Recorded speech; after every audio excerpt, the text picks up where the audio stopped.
West Bengal ഗ്രാമീണ വായനശാല സ്വാതന്ത്ര്യദിനാഘോഷവും ചിത്രരചനാ ക്യാമ്പും സംഘടിപ്പിച്ചു.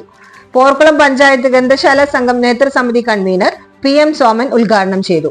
വായനശാല പ്രസിഡന്റ് ഡെനീസ് മങ്ങാട് അധ്യക്ഷനായി. സെക്രട്ടറി മോഹൻദാസ് KU, ഹരിദാസ് ജയപാലൻ എന്നിവർ പ്രസംഗിച്ചു.